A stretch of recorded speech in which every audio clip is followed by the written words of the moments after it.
Skibidi అంట, no cap అంట, Ritz అంట, ఇంకేంటి టీటీఎల్వై అంట, టీవీహెచ్ అంట. అసలు ఈ లాంగ్వేజ్ అంటే నాకైతే అర్థం కావట్లేదు. అదేంటిదిరా అది?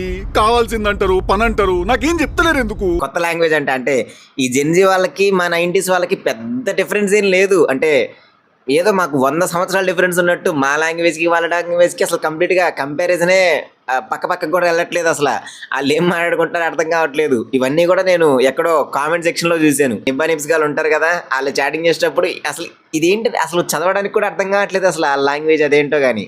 ఇంకోటి ఏంటి, అసలు స్కూల్కి వెళ్ళే పిల్లోళ్ళు లవ్ అంట.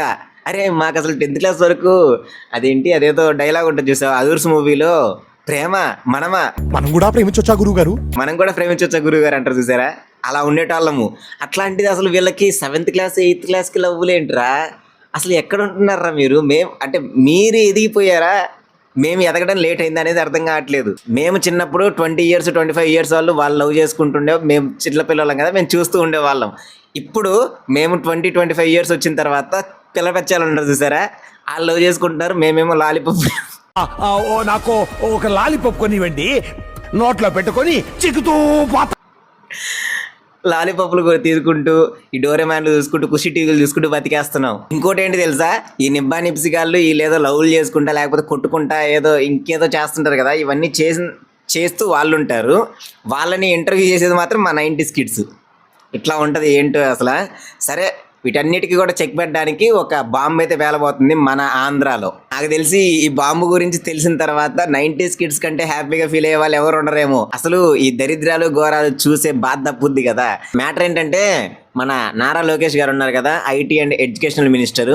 ఆయన ఈ ఆస్ట్రేలియా వాళ్ళని ఇన్స్పిరేషన్గా తీసుకొని మన ఆంధ్రాలో కూడా అండర్ 16 వాళ్ళకి ఈ సోషల్ మీడియా యాప్స్ అన్ని కూడా బ్యాన్ చేయాలి అని చెప్పి ఒక ఇంటర్వ్యూలో చెప్పారు, ఒక మీటింగ్లో చెప్పారు. ఆస్ట్రేలియాలో 16 ఏళ్లలోపు పిల్లలకు సోషల్ మీడియా వినియోగంపై ఉన్న నిషేధాన్ని ఏపీలో కూడా అమలు చేసే యోచనలో ఉన్నామన్నారు లోకేష్. అండ్ దాన్ని వీలైనంత తొందరగా కూడా ఎగ్జిక్యూట్ చేసేలా చూడాలి అని చెప్పి కూడా వాళ్ళు ఆలోచిస్తున్నారు. దాని గురించి మనం కంప్లీట్గా మాట్లాడుకుందాం. Welcome to మెట్వర్స్.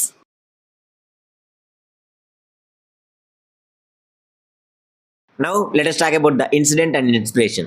సో మ్యాటర్ ఏంటంటే, మన AP education and IT minister ఉన్నారు కదా నారా లోకేష్ గారు, ఆయన రీసెంట్గా ఆయన మైండ్లో ఉండే ఆలోచన అయితే బయట పెట్టారు. అంటే ఈ చిన్నపిల్లలు చదువుకోకుండా, చదువు మీద ఫోకస్ లేకుండా ఈ సోషల్ మీడియా లైక్ ఇన్స్టాగ్రామ్ అని, ఫేస్బుక్ అని చెప్పి ఈ దీని గురించి మాట్లాడకూడదు, స్నాప్చాట్ అనే దాని గురించి, అది ఇంకా ఘోరం అసలు. ఈ స్నాప్చాట్ అని చెప్పి ఇట్లా వీటి మీద, ఈ సోషల్ మీడియా వాటి మీద ఎక్కువ ఇంట్రెస్ట్ పెడుతున్నారు. సో వాళ్ళ చదువు డిస్టర్బ్ అవుతుంది, వాళ్ళ మెంటల్ హెల్త్ కూడా చాలా డిస్టర్బెన్స్గా ఉంటుంది. అండ్ ఈ చిన్నప్పటి నుంచే వాళ్ళు ఇలా ఉంటే పెద్ద అయిన తర్వాత చాలా ఇబ్బందులు ఫేస్ చేయాల్సి వస్తుందని చెప్పి ఆయన మనసులో ఉండే మాటనైతే బయట పెట్టారు. నేను అండర్ 16 వాళ్ళకి ఈ సోషల్ మీడియా యాప్స్ అన్ని కూడా బ్యాన్ చేయాలని చెప్పి నేను ఆలోచిస్తున్నాను అని చెప్పి అన్నారు. అండ్ ఇది ఎక్కడి నుంచి ఇన్స్పిరేషన్గా తీసుకున్నారంటే, ఆయన ఆస్ట్రేలియా ట్రిప్లో ఉన్నారు కదా, అప్పుడు దాని గురించి కూడా బయట పెట్టారు. అండ్ ఆస్ట్రేలియా వాళ్ళు దీన్ని ఫుల్ ఫ్లెడ్జ్డ్గా తీసుకొచ్చారు కూడా. ఎలాగంటే ఈ సోషల్ మీడియా యాప్స్ ఉన్నాయి కదా, లైక్ ట్విట్టర్ అని, ఫేస్బుక్ అని, ఇన్స్టాగ్రామ్ అని చెప్పి వీటిని చాలా స్ట్రిక్ట్గా మానిటర్ చేస్తున్నారు. ఒకవేళ ఈ రూల్స్ని ఎవరైనా బ్రేక్ చేసి, అంటే ఏవైనా కంపెనీస్ లైక్ ఇలాంటి కంపెనీస్ ఉన్నాయి కదా, ట్విట్టర్ కానీ, ఇన్స్టాగ్రామ్ కానీ, ఫేస్బుక్ కానీ, స్నాప్చాట్ కానీ, ఇట్లాంటి చాట్స్ అన్నీ ఉంటాయి కదా, ఇవన్నీ కూడా వాటి రూల్స్ని ఏమైనా బ్రేక్ చేస్తే సిచ్యువేషన్ అనేది చాలా సివియర్గా ఉంటుందని చెప్పి ఆస్ట్రేలియా గవర్నమెంట్ వాళ్ళు, వాళ్ళ ప్రైమ్ మినిస్టర్ యాంథోనీ ఆల్బనీస్ ఓపెన్గా చెప్పేశారు. మీరు చాలా ఫైన్లు పే చేయాల్సి వస్తుంది అని చెప్పారు. సో వాళ్ళైతే స్ట్రిక్ట్గా ఉన్నారు. అండ్ ఈ సోషల్ మీడియా వాళ్ళు కూడా, అంటే లైక్ వీళ్ళు ఉన్నారు కదా, ఈ సోషల్ మీడియా ప్లాట్ఫామ్ ఓనర్స్ ఉన్నారు కదా, వాళ్ళందరూ కూడా స్ట్రిక్ట్గానే ఫాలో అవుతున్నారు. సో అక్కడ వాళ్ళకి అండర్ 16 వాళ్ళకి no usage of social media. And అదే ప్లాన్ మన ఆంధ్రాలో కూడా తీసుకొని రావాలని చెప్పి మన నారా లోకేష్ గారు చెప్తున్నారు. యాక్చువల్గా this is a great move అని చెప్పుకోవచ్చు. అండ్ దీనికోసము కొన్ని గ్రూప్ ఆఫ్ మినిస్టర్స్ని ఫామ్ చేశారు కూడా నారా లోకేష్ గారు. వాళ్ళందరూ కూడా దాని మీద స్టడీ చేసి ఒక రిపోర్ట్ని అయితే ఫైనలైజ్ చేసి ఇస్తారు.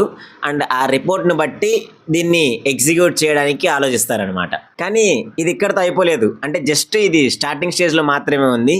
అసలు ఇది ఎందుకు తీసుకురావాలని అనుకుంటున్నారు అంటే, ఇప్పుడు దాని గురించి మాట్లాడుకుందాం. ద రియల్ రీజన్ అంటే, ఇప్పుడు ఫర్ ఎగ్జాంపుల్ మీరు ఏదైనా ఒక 10 years కిడ్ కానీ, లేకపోతే 16 years లోపల ఉండే, అంటే 16 అనే కాదు, ఒక 18 years బ్యాచ్ కూడా ఆ కేటగిరీ కిందకే వస్తున్నారు. అంటే మనం వాళ్ళతో ఏదైనా మాట్లాడాలన్నా కానీ సరే, అసలు వాళ్ళు మాట్లాడే మాటలు కూడా మనకు అర్థం కావు.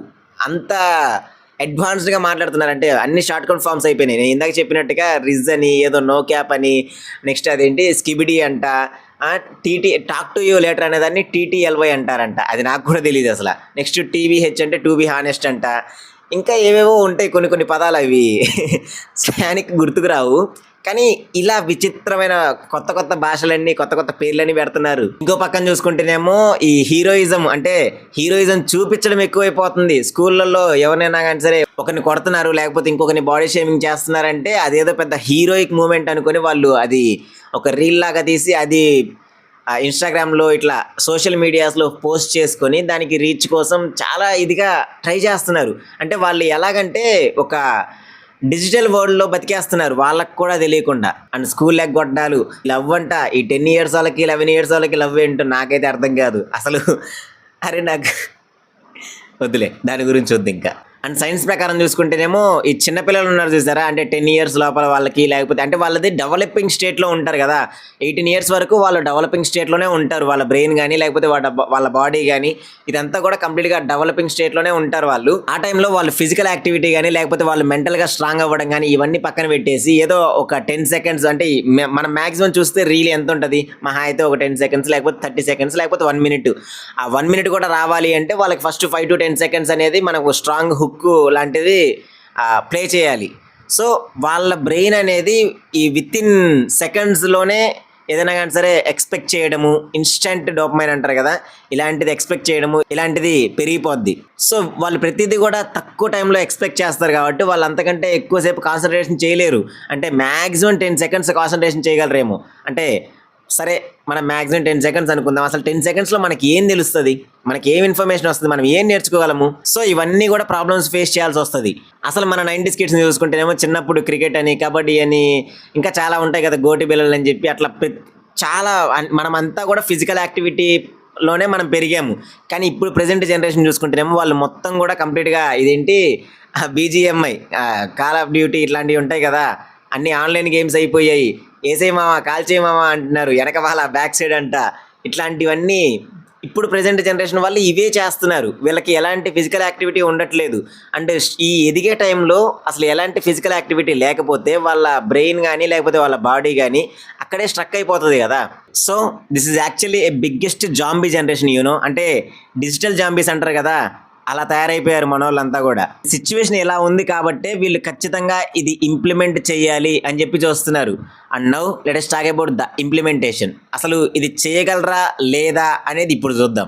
సో మన గవర్నమెంట్ ఇది కంప్లీట్గా అంటే ఫుల్ ఫ్లెడ్జ్డ్గా ఇది ఇంప్లిమెంట్ చేయగలరా లేదా అంటే, సరే మన గవర్నమెంట్ దీన్ని బ్యాన్ చేసిందని అనుకుందాం. కానీ మన పిల్లలు ఏమన్నా తక్కువ తిన్నారంటారా? అంటే ఈ అండర్ 16 వాళ్ళ పిల్లనాలా లేకపోతే పెద్దలనాలా అనేది కూడా అర్థం కావట్లేదు నాకు. వాళ్ళు ఏం తక్కువ తినలేదు కదా, వాళ్ళు టెక్నాలజీలో పుట్టి పెరుగుతున్నారు వాళ్ళు. ఒకవేళ గవర్నమెంట్ దీన్ని కంప్లీట్గా బ్యాన్ చేయాలని ట్రై చేసినా కానీ సరే ఖచ్చితంగా ఈ జెన్జీ బ్యాచ్ ఏదో ఒక సోర్స్ అయితే వెతుక్కుంటారు. అంటే ఏదో ఒక ఆల్టర్నేటివ్ వెతుక్కుంటారు. ఖచ్చితంగా అవి వాడి తీరుతారు. ఎందుకంటే పరిస్థితి ఖచ్చితంగా చేజారిపోయిందని చెప్పుకోవచ్చు. ఎందుకంటే ఇది అంతా కూడా స్టార్టింగ్ స్టేజ్లో ఉన్నప్పుడే మనం తెగొట్టాల్సింది, కానీ చాలా వరకు వచ్చేసింది, చాలా వరకు చేజారిపోయింది కూడా. దీనికి టెక్ ఎక్స్పర్ట్స్ ఏమంటున్నారంటే ఈ ఏజ్ వెరిఫై చేయడం చాలా కష్టం అంటున్నారు. ఎందుకంటే ఇప్పుడు ఫర్ ఎగ్జాంపుల్ ఆధార్ కార్డుతో లింక్ చేయాలంటే అసలు అది అయ్యే పని కాదు. నెక్స్ట్ ఫేస్ స్కాన్ చేయాలంటే డేటా లీక్ అయిపోద్ది, అంటే ఇంకేమైనా ఇష్యూస్ రావచ్చు. అంటే ఇప్పుడు ఫర్ ఎగ్జాంపుల్ మనము ఎవరైనా కూడా కొంతమంది ప్రైవసీ కోరుకునే వాళ్ళు ఉంటారు కదా, వాళ్ళు వాళ్ళ ఫొటోస్ కానీ ఇలాంటివి ఏమి కూడా సోషల్ మీడియాలో కానీ లేకపోతే ఈ ఇంటర్నెట్లో ఎక్కడ ఉండవు. వాళ్ళకి ఇలాంటివి చాలా ప్రాబ్లం అవుతుంది కదా, అండ్ డేటా లీక్ అవుతుంది. అండ్ పేరెంట్స్ పర్మిషన్ అంటారా, అసలు వాళ్ళకి అంటే కొంతమందికి నేను చెప్పేది, కొంతమందికి ఇట్లా ఓటీపీలు చెప్పడం కానీ లేకపోతే అసలు వాళ్ళకి ఫోన్లో ఏముంటుంది అనేది కూడా వాళ్ళకి తెలియదు. సో వాళ్ళ పేరెంట్స్ పర్మిషన్ కూడా ఇది వర్కౌట్ అవ్వదు. సో ఇది ఎలా వర్కౌట్ అవుతుంది? సో ఈ గవర్నమెంట్ ఒకవేళ స్ట్రిక్ట్ రూల్స్ పెట్టినా కానీ సరే ఈ పిల్లలు ఫేక్ అకౌంట్ క్రియేట్ చేసుకోవడమో లేకపోతే ఇంకోటి ఖచ్చితంగా ఏదో ఒక దారిలో అయితే వెతుక్కుంటారు. ఇప్పుడు మనోళ్ళు రాత్రి అవ్వగానే ఫ్లైట్ ఎక్కి వేరే కంట్రీలోకి వెళ్ళిపోతారు చూసారా, అలాగా. ఇప్పుడు ఫర్ ఎగ్జాంపుల్ ఒకవేళ ఇది వర్కౌట్ అయింది అనుకో, నిజంగా అంటే ఇది ఈ బ్యాన్ అనేది కంప్లీట్గా మన ఆంధ్రాలో తీసుకొని వచ్చారు అనుకో, తర్వాత వేరే స్టేట్కి కూడా తీసుకొని వస్తారు, మొత్తం ఆల్ ఓవర్ ఇండియా కూడా వస్తుంది. ఆ తర్వాత విషయం దాని గురించి తర్వాత మాట్లాడుకుందాం. అండ్ ఇప్పుడు ఈ పేరెంట్స్ అలానే పిల్లల పర్స్పెక్టివ్ ఎలా ఉంటుందనేది చూద్దాం. ఇప్పుడు ఫర్ ఎగ్జాంపుల్ మన పేరెంట్స్ పర్స్పెక్టివ్ చూసుకుంటే మాత్రం వాళ్ళు మాత్రం ఫుల్ హ్యాపీగా ఉంటారు. అమ్మయ్య మొత్తానికి ఈ ఫోన్ గోల్ అయితే వదిలిపోయింది, ఇప్పటి నుంచైనా కానీ సరే వాడు కొంచెం ఫిజికల్ యాక్టివిటీ మీద ఫోకస్ చేస్తాడు, లేకపోతే చదువుకుంటాడు, లేకపోతే ఇంకేదైనా క్రియేటివ్గా ఆలోచిస్తాడు అన్న ఉద్దేశంలో వాళ్ళు ఉంటారు. ఎస్పెషల్గా మన తెలుగు అమ్మ వాళ్ళైతే ఇంకా మరీ ఘోరం అసలు. అంటే మనకి ఏదన్నా ఇప్పుడు ఫర్ ఎగ్జాంపుల్ నాకు తెల్ల జుట్టు వచ్చిందని చెప్పినా కానీ సరే నువ్వు ఫోన్ వాడడం వల్లే వచ్చిందంటారు, లేదంటే ఇదేంటి జ్వరం వచ్చిందన్న ఫోన్ వాడడం వల్లే అంటారు, నెక్స్ట్ నాకు కడుపు నొప్పి వచ్చిందన్న కూడా ఫోన్ వాడడం వల్లే అంటారు. అసలు మనోళ్ళతో మామూలుగా ఉండదు అసలు.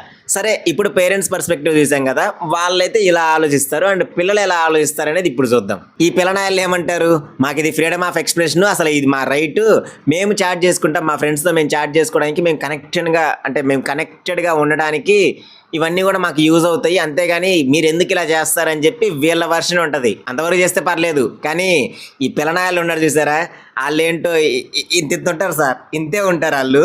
ఆ పిల్లనాయాలు వాళ్ళకి లవ్ అంట, ఇంకా ఎన్నో ఘోరాలు చేస్తుంటారు అసలు.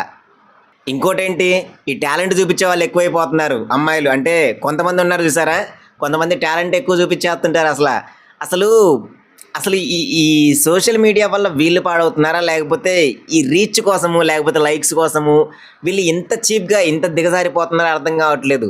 ఇంకా అక్కడ క్యారెక్టర్ చచ్చిపోయిన తర్వాత ఇంకా వాళ్ళు అసలు ఎందుకురా, ఇంకా అదొక జీవితమేనా, అదొక బతికేనా చెప్పండి. అండ్ ఇంకో విషయం ఏంటంటే ఫ్లోరిడా, ఫ్రాన్స్ ఇలాంటి ప్లేసెస్లో కూడా ఇది బ్యాన్ని ట్రై చేస్తున్నారు. ప్రెజెంట్ అయితే ట్రయింగ్లోనే ఉన్నారు వాళ్ళు కూడా. అంటే ఇది చాలా వరకు దాటిపోయింది. ఇది ఒక లెవెల్ వరకు ఉంటే అంతవరకు ఏదైనా మేనేజ్ చేయగలిగే వాళ్ళేమో. అంటే ఒక లెవెల్ వరకు వస్తుంది అన్నప్పుడు వీళ్ళు ముందుగానే అలర్ట్ అయిపోయి, అంటే ఈ లీడర్స్ కానీ పొలిటీషియన్స్ కానీ వీళ్ళు ముందుగానే అలర్ట్ అయిపోయి అంతవరకు కట్ చేసి ఉంటే సరిపోయేది. కానీ ఇప్పుడు కంప్లీట్గా చేజారిపోయింది, అసలు చాలా దూరం వెళ్ళిపోయింది. ఇది ఇప్పుడు ఎంతవరకు వెళ్తానే తెలియదు. ఫైనల్గా నేనేమంటానంటే, ఈ సోషల్ మీడియా అనేది నాకు మన కళ్యాణ్ బాబాయ్ డైలాగ్ ఒకటి గుర్తుకొస్తుంది. అదేంటి, నేను కత్తి లాంటి కూరగాయలు దొరుకుతా తలకాయలు నరుకుతా అంటారు చూసారా, అలానే ఈ సోషల్ మీడియా కూడా ఒక కత్తి లాంటిదే. అది దాంతో మనం మంచికి యూజ్ చేసుకోవచ్చు, చెడుకి యూజ్ చేసుకోవచ్చు. కానీ ఇక్కడ అందరూ కూడా చెడుకే యూజ్ చేస్తున్నారు, ఎక్కడో కొంతమంది మంచికి యూజ్ చేస్తున్నారు. అండ్ ఇంకొక ఇంట్రెస్టింగ్ విషయం చెప్తాను చూడండి. అసలు ఏదన్నా ఒక ఇన్ఫర్మేటివ్ వీడియో చాలా అసలు కంప్లీట్గా అంటే ఒక 12 hours కానీ లేకపోతే 24 hours ఇట్లా ఎడిట్ చేసి, లేకపోతే ఒక మంచి ఆర్టిస్ట్ ఉన్నాడు, వాడి కష్టమంతా పెట్టేసి మంచిగా డ్రాయింగ్ ఒకటి గీస్తే దానికి అసలు పట్టించుకోరు, దాన్ని అసలు లైక్ చేయరు. ఇంకా కొంతమంది వస్తారు అసలు ఏమీ చేయరు అక్కడ. అదేదో రీసెంట్గా నేను ఒక రీల్ చూశాను, వాడు ఏం చేయడు, జస్ట్ ఇట్లా నడుచుకుంటూ వస్తాడు, ఏ అభి వైరల్ హోయేగా అని చెప్పి ఏదో సంథింగ్ ఏదో చెప్తాడు హిందీలో. ఒక 24 గంటల తర్వాత చూడండి ఇది వైరల్ అయిపోయి ఉంటుంది అన్నట్టుగా చెప్తున్నాడు. అది అట్లనే వైరల్ అయిపోతుంది. మరి టాలెంట్ అంటే ఒరిజినల్గా టాలెంట్ ఉన్న వాళ్ళ పరిస్థితి ఏంటి అసలు? అంటే ఇప్పుడు ఈ సోషల్ మీడియా పాజిటివ్ సైడ్ వెళ్తుందనా, నెగిటివ్ సైడ్ వెళ్తుందనా, నాకేం అర్థం కావట్లేదు. అండ్ లేడీస్ విషయంలో చూసుకుంటే మాత్రం వాళ్ళు మరీ ఘోరం అసలు. కొంతమంది అరే ఏదన్నా టాలెంట్ ఉంటే చూపించవచ్చు కదా, అంటే ఆ టాలెంట్ కాదు, వాళ్ళకి ఏదన్నా వర్క్ కానీ లేకపోతే వాట్ ఎవర్ వాళ్ళకి ఏ రకమైన వర్క్ కానీ లేకపోతే వర్త్ ఉండే థింగ్స్ కానీ, అంటే లైక్ ఫర్ ఎగ్జాంపుల్ మనము నాట్యం కానీ, డ్యాన్స్ కానీ, సింగింగ్ కానీ, ఆర్టిస్ట్ డ్రాయింగ్ కానీ, లేకపోతే ఇట్లా కంటెంట్ క్రియేషన్ కానీ, ఇలాంటివి ఏదైనా కానీ సరే యూస్ఫుల్గా ఉండేవి చేసి వాళ్ళ టాలెంట్ని బయట పెట్టుకోవచ్చు కదా. ఇలా కాకుండా టాలెంట్ చూపించేస్తారు కొంతమంది అమ్మాయిలు. ఈ అబ్బాయిలు అయితేనేమో బూతులు మాట్లాడితే ఫేమస్ అయిపోతారు, ఈ అమ్మాయిలు ఏమో టాలెంట్ చూపించేస్తే ఫేమస్ అయిపోతున్నారు. ఎందుకండి ఈ బతుకు చెప్పండి? చూద్దాం అసలు ఈ వీడియో. సరే నేను ఇంత కష్టపడి, సరే ఈ వీడియో అని కాదు, నా ఫస్ట్ నుంచి కూడా వీడియోస్ అన్నీ కూడా నేను ఎంతో కష్టపడి చేశాను, రెగ్యులర్గా పోస్ట్ చేస్తున్నాను కన్సిస్టెంట్గా. ప్రతి ఒక్క వీడియో కూడా చాలా ఇన్ఫర్మేటివ్గా, అంటే రెగ్యులర్గా అప్డేట్స్ దాని గురించి చెప్తూ ఉన్నాను. అండ్ ఇంత చేసినా కానీ సరే మన ఛానల్కి రీచ్ రాలేదు, ఎందుకంటే మనము ప్రాపర్గా వెళ్తున్నాం కదా, సో రీచ్ రావట్లేదు అనుకుంటా మేబీ. సరే ఈ వీడియో చూద్దాము, ఈ వీడియో ఎంతవరకు రీచ్ అవుతుంది, ఈ వీడియోకి ఎంతమంది సబ్స్క్రైబర్లు వస్తారనేది ఇప్పుడేం చూద్దాం ఎంతవరకు వస్తుంది అనేది. And that's it for today guys. ఈ వీడియో మీకు వర్త్ అనిపిస్తే ఖచ్చితంగా ఒక లైక్ చేయండి. అంటే కొంచెం మాలాంటి టాలెంట్, మేము ఏదన్నా వర్క్ చేసుకుంటున్నాం కదా, నేను కష్టపడి ఈ పని చేసుకుంటున్నాను, ఇలా మాకేమన్నా సపోర్ట్ చేయాలి అనిపిస్తే లైక్ చేయండి అండ్ సబ్స్క్రైబ్ చేసి కొంచెం సపోర్ట్ చేయండి. అంటే కొంచెం కంటెంట్ క్రియేషన్ ఇట్లా సీరియస్గా ఎవరైనా చేయాలనుకున్న వాళ్ళకి సపోర్ట్ చేయండి, ఈ నడ్డు ఒప్పుకుంటూ తిరిగే వాళ్ళకి కాదు. ఓవరాల్గా నేనేమంటానంటే ఈ సోషల్ మీడియా బ్యాన్ చేయడం అనేది చాలా అంటే చాలా మంచి థింగే. కాకపోతే చేయి జారిపోయింది, చాలా దూరం వచ్చేసింది. ఇది మళ్ళీ వెనక్కి తీసుకెళ్ళాలి అంటే మాత్రం అది అవుతుందా లేదా అనేది మనము మన ఫ్యూచరే డిసైడ్ చేస్తుంది. That's it for today. Anyway, thanks for watching. This is Naveen మెట్ల సైనింగ్ ఆఫ్. జై హింద్.